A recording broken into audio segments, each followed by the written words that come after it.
appreciate the 282 people I have following me on or subscribe to me on YouTube. I appreciate y'all the most. I love y'all. What's good, people? What is good? It's the boy Bun the Great coming to you with another trailer of another game. This is Ghost of Yotei. And it's been a lot of controversy going on with this game. Mostly from what I've seen, it is just because it's a female protagonist or whatnot. And, a lot of people are in uproar and controversy because we're playing with a lot more female characters in games or whatnot. But we're going to watch this trailer first, and then we're going to get into some more details about the controversy and everything else revolving around this game in particular.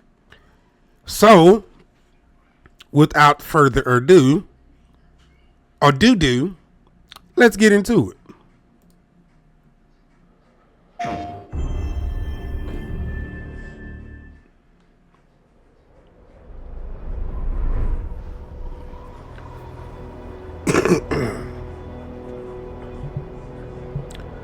I got a new mic also, so tell me what y'all think about my mic. We are beyond the edge of Japan.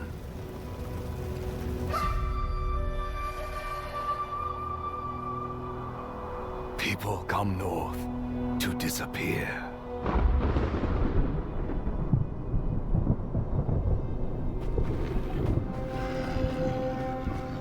But you New mic. hunting.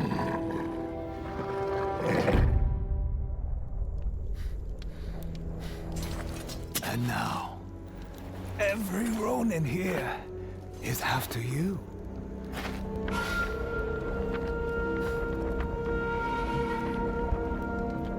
Still think you're the hunter?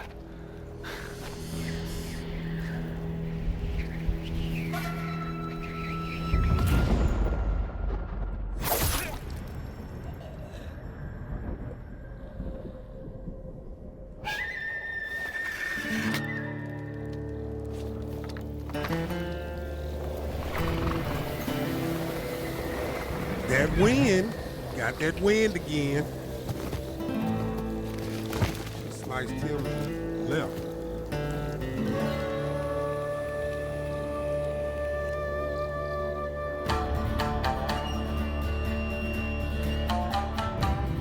Sucker punch.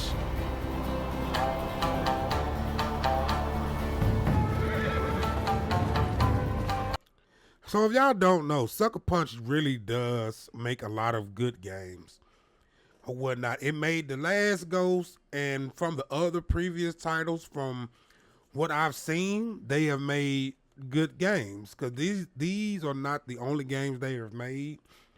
Upon my research, they have shown to put out great quality instead of massive quantities.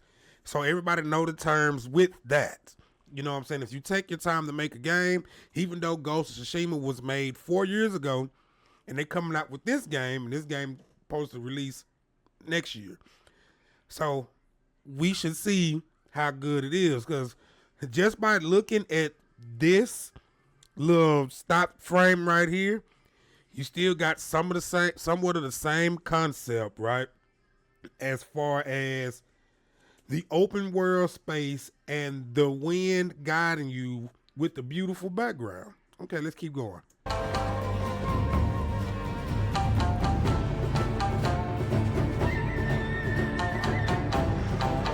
Visuals are on point.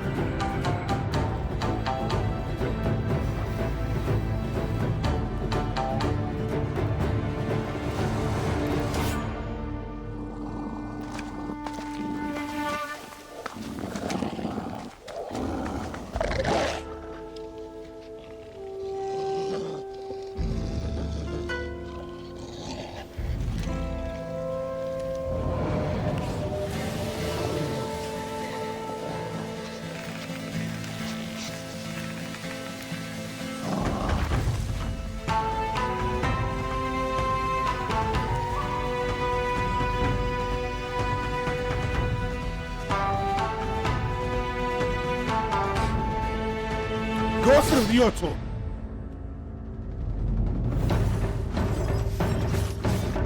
Oh shit. Oh damn. Okay. Okay, so you see that they introduced the rifles, and they got that ball and chain off in there. So it really didn't give us a lot to dissect, to break down or whatnot. It just pretty much basically just gave us just the visuals and the cinematics. So y'all give me a second, and I'm going to go try to actually find some gameplay so we can do a little bit more deep diving. A little hole from their reaction to Black Myth Wukong or whatnot, and I'm not the only one that feels like this. It's been a lot of other people that feel the same way or whatnot. So we're gonna take a little dive into what IGN is saying. It's 8 minutes, so I will be stopping the video and putting my own input on it. All right, so let's go. The new trailer for Ghost of Yotei is here, and in 3 minutes, Sucker Punch has managed to tease a ton of cool new details from Japanese history. Placed 300 years after the story of Jin, Ghost of Yotei takes us to a time of turmoil in the Hokkaido region, which was known as Atsu in 1603, and not really considered a part of Japan. A perfect destination for fleeing Ronin and Woku, who were escaping the newly appointed Tokugawa shogunate. Every Ronin here is after you. I've been poring over the details within, translating the text and brushing up on Japanese history, the Matsume clan, and learning all about the indigenous people called Ainu to talk with you about why I'm incredibly hyped for Ghost of Yotei. Okay, so he seemed like he's hype about this. They might have got the right one to actually do the review. Let's talk about that opening quote, as knowing a bit of history helps set the stage as to why it's important. In 1600, there was a well-known battle of Sekigahara that was fought and won by Tokugawa Ieyasu. He would quickly hunt down and execute the few remaining enemies after this victory, and by 1603, clans like the Takeda clan, who may have their crests or one like it represented in the trailer, would have either joined Tokugawa or been left to their own fate. In March of 1603, Ieyasu was made shogun, and guess which region was deemed important around that time? That's right, Ezo. Which would explain this scene of Ronin and pirates trying to burn down what appears to be a Tokugawa building. But in addition to that turmoil, the Matsume clan was defending the southern region of Ezo from the Ainu. Because Ezo wasn't really considered a part of Japan and the Ainu inhabited this space, there was some friction between the two factions. That tension would come to a head when the Ainu and Matsume faced off in 1669 during the revolt of Shakushin over control of the land, but in 1603 it was just getting started. The Matsume clan established a base on Etso near the southern edge of the island and would eventually build the Matsume Castle in 1606. Etso was seen as an important point of defense from Russia, but it wasn't until the castle was built that trade was more well established with the Ainu in 1606. Also, a fun fact, Mount Yōtei is referred to as the female mountain by the Ainu people, but let's not forget about the nearby Mount Shirobetsu, known as the male mountain, as I believe it's teased as a location a bit earlier in this trailer. So how does our new protagonist Atsu fit in all of this? Well, there's a lot of iconography in the trailer of wolves, which is interesting because the now extinct Etsu wolf and the Etsu Okami are known as a god who had the power to dispel evil. Tying in nicely with the setting of Yotei, they also symbolize mountain worship, which would blend in nicely with the selected setting. If y'all hear Gracie's Corner in the background, that's Maya watching on her hill, Gracie's which makes me wonder if she has Corner. ties to the Ainu, given their belief that many animals were gods roaming the earth, and the wolf god is particularly important in Ainu culture. The Ainu, who I've mentioned a few times, loved animals, but had some ceremonies that would be seen as somewhat violent by modern standards. For example, the Ainu believed bears were just gods waiting to be set free, so they would take bear cubs, raise them like they were their own children. Nah, them damn bears. If you play Ghost of Tsushima, you release them bears gonna kill you. They are strong. So if you're playing Ghost of Tsushima right now, if you see a bear inside of a cage, From what I'm going to tell you, from my experience, you need to shoot it with your bow or just don't mess with it at all. Even though you may need the bare hide, the raw hide. So just keep that in mind because that mug will kill you a lot. Until they were about 2 years old, and then sacrifice them and drink their blood in a ritual they believe sent the god back to where they came from. And I did find it interesting that Atsu had what appears to be a bearskin cloak for warmth. While this may not have been from the ritual, it could have been traded or acquired from the Ainu in some other manner. Sucker Punch has teased an upcoming video about other animals we can expect in Gosei Yotei, so I'd love to hear more about the blood sacrifice, or maybe the Owls of Etso, which would be a bit more my speed. But beyond the bear cloak, Atsu also has several interesting traits that could paint her as having a Japanese background. Besides her stances, weapons, and attire, which we'll discuss in a moment, her instrument, the Sugaro shamisen, is an interesting choice. The shamisen was popular in the pleasure districts, highbrow theater. So if y'all don't know what that is, if you play Black Myth Wukong, that's that weapon that the headless dude was using or whatnot. And you know what I'm saying? That literally is a popular instrument that some of them still use today. Cause I know for a fact in Japan, I've seen clips and videos of people still playing that instrument or whatnot, you know, and I also had videos sent to me. So I knew what it was. I just didn't know what the name of it was. And even with folk music of Japan, which had led some fans to wonder if Atsu might use subterfuge as, say, a geisha in Yotei. The well-kept nails also lend to that particular theory, as they looked pretty nice for a roaming ronin who's just committed a somewhat brutal murder.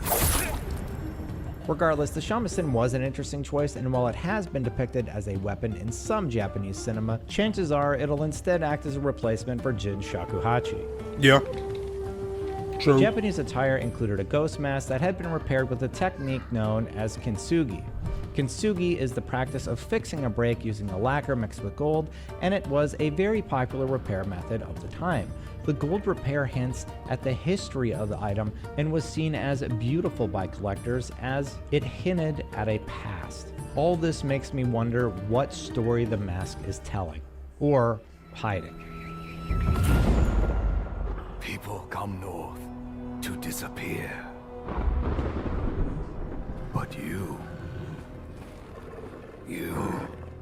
are hunting.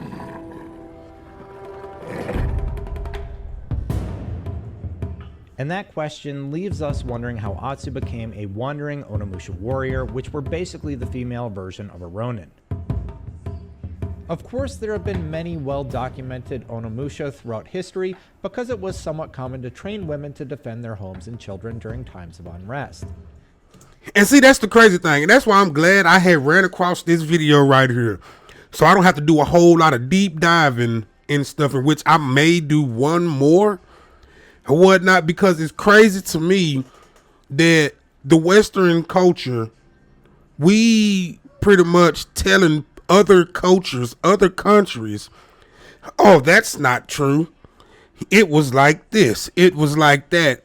Definitely when, you know what I'm saying, since this whole sweet baby thing, DEI thing is going on or whatever, everybody want to use this woke word. Like, why are we using words that's irrelevant to what's going on? Because the same thing with Yasuke, the black samurai. Oh, he's a retainer. But if you look up the definition of what a retainer is, you know what I'm saying, it's a certain rank of samurai. You know what I'm saying? Like with the ninjas, they used a lot of females for ninja assassins because they were smaller and more agile and quicker.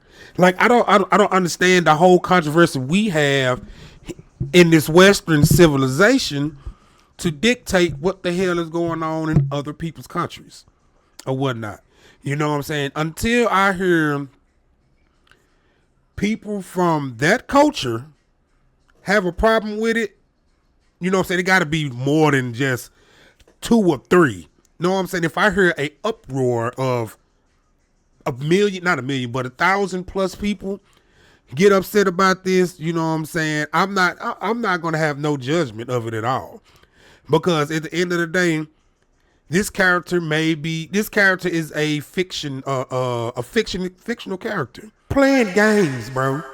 We are playing games. Forget all of this political stuff, all this and that. We are playing games. We are not here. We are not here to judge everything that goes on. My thing is, if you don't like what's going on, simply don't buy the game. Okay, my bad. Tomei Gozen, one of the most feared Onimusha warriors of all time, has been well documented, and while she is more of a legend whose authenticity is debated, there are still plenty of documents about women going to battle in feudal Japan. So I take it back. He just corrected me. He said there's documents of this, and they also train their women. It's just crazy to me. You like I was telling one of my friends, it's a lot of males getting mad because there's a female protagonist. Well, how many men make female characters? How many men make female characters in their games? And I'm talking about all your playthroughs, because if you played a certain game at least 3-4 playthroughs, you have a female character in there. You have one. What is this? It's not giving you the option to pick a character? Like, come on, man. Just play the game. Just play the game. Yeah.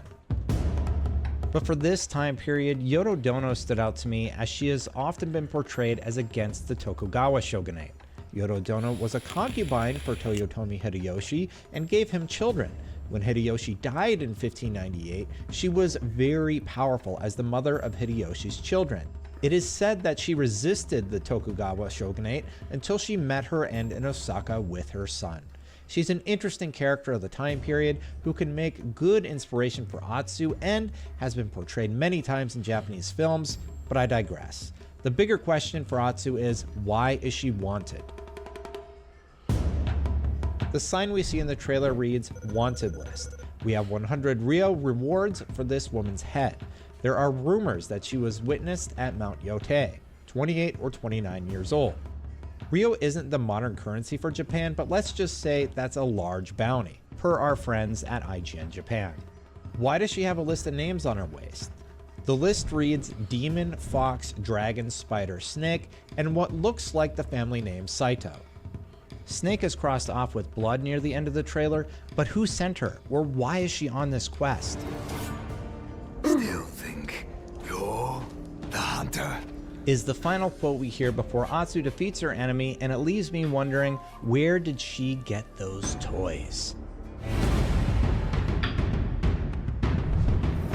Every time I see that, I just be like, damn, that shit look cool as hell. Atsu uses the Nitanichi, or two-sword style, Miyamoto Musashi popularized and roughly translates to two heavens as one. In one hand, we think she has a katana with a wakizashi in another. She also uses an arquebus, or Tanagashima rifle, with a serpentine matchlock. She is shown with a kusari gama twirling around the chain. Other weapons, like the Odachi teaser, indicate there will be even more to master in Ghosts of Yotei.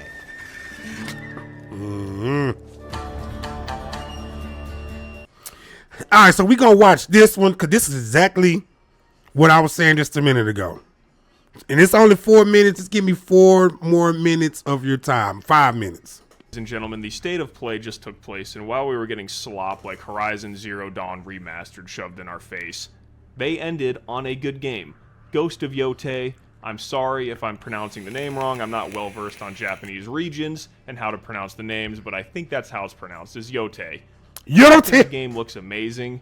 Sucker Punch doesn't miss, and I don't think they've really ever missed. I've loved every single game. So I'm gonna pause it right here, right?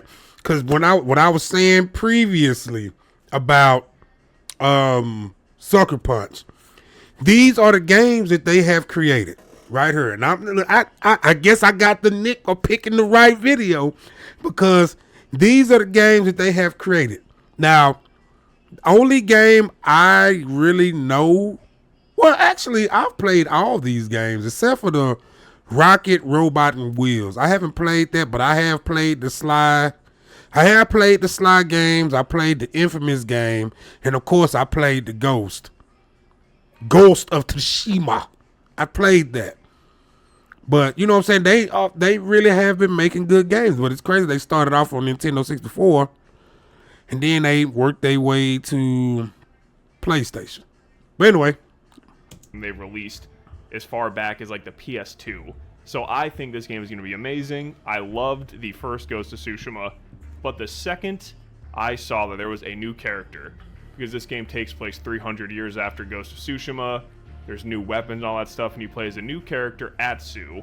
The minute I saw that it was a female protagonist, I knew there was already going to be instant drama in all the comments, from PlayStation blog to YouTube and everything in between. exactly. Some of these comments are, isn't it strange that every first-party Sony game has to have a girl as the main character, just waiting for Goddess of War to get announced? Rip male protagonists. Woke of Yotei, trash and pass.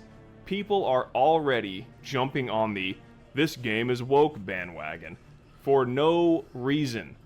We know nothing about this game except the fact that it's in a new region, 300 years in the future, new weapons. I'll put the tweet up that says everything new about the game, and it has a female protagonist. We know nothing else about it yet, and everyone is already finding something to freak the fuck out about. Yep. Just because a game has a female protagonist does not mean it's woke. I know it's crazy to hear, because I'm someone who's against all the forced diversity and all this crap shoved into games, and I think this is dumb. Just because a female is the main character of the game does not mean you cannot make a well-crafted character, a well-crafted story, and make an amazing game. Now, if Sweet Baby Inc. is involved, that is a different story, but we do not know if that's the case yet. That's so the true. fact that everyone is jumping the gun is ridiculous.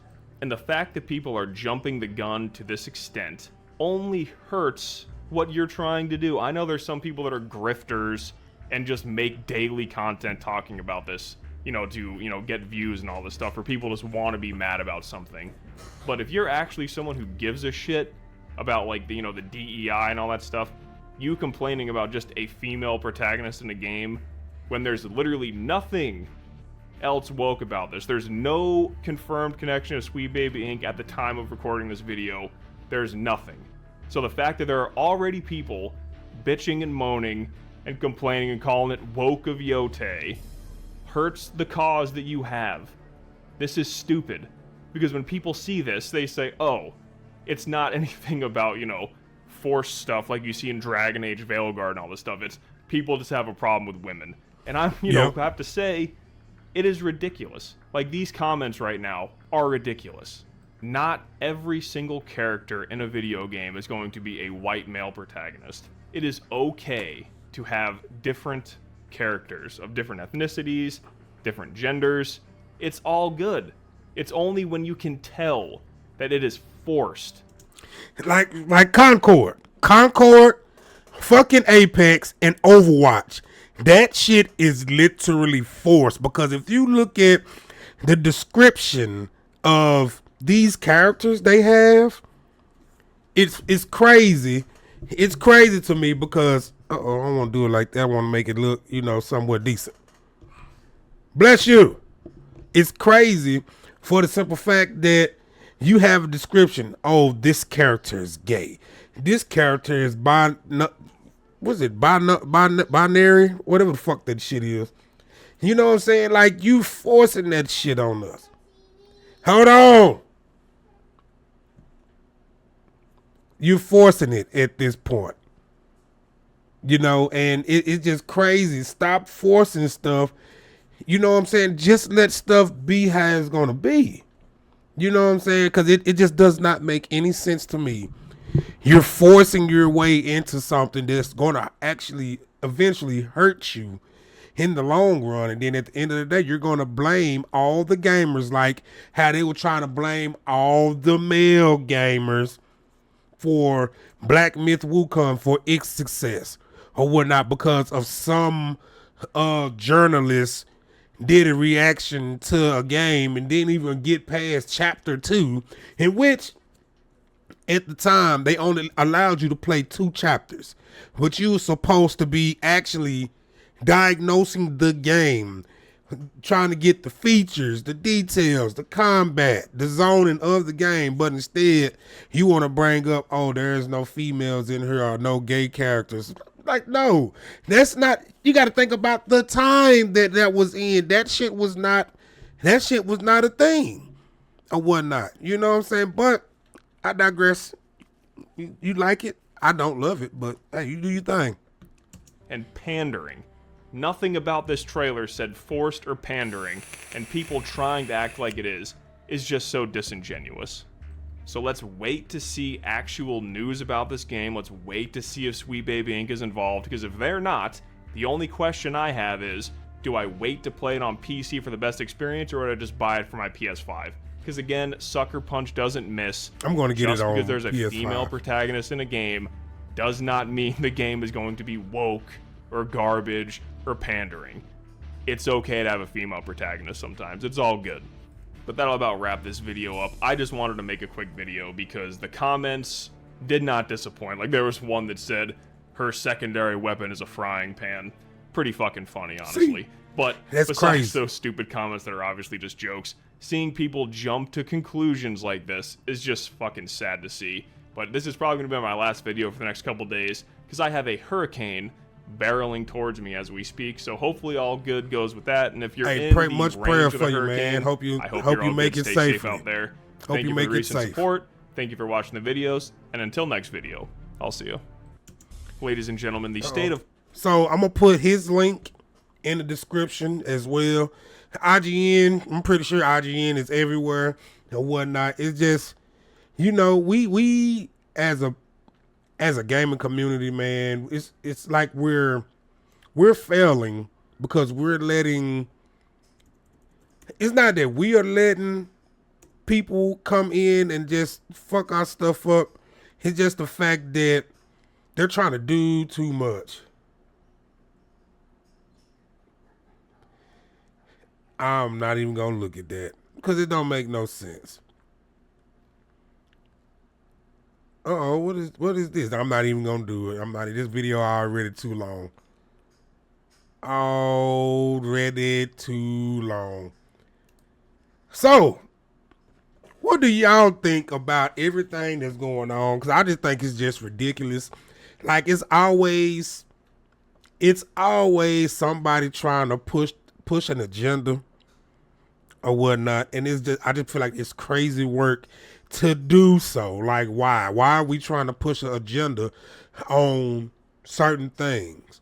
Because I remember at a time it was people saying that video games was not, you know what I'm saying, impactful enough, or video games couldn't dominate the industry like how movies are. But video games have been making more money than the movie industry literally for the past decade. It's much more of an impact. But anyway, what do y'all think? How do y'all feel? What do y'all think? How do y'all feel? Y'all please let me know in the comments. Appreciate the 282 people I have following me subscribed to me on YouTube. I appreciate y'all the most. I love y'all.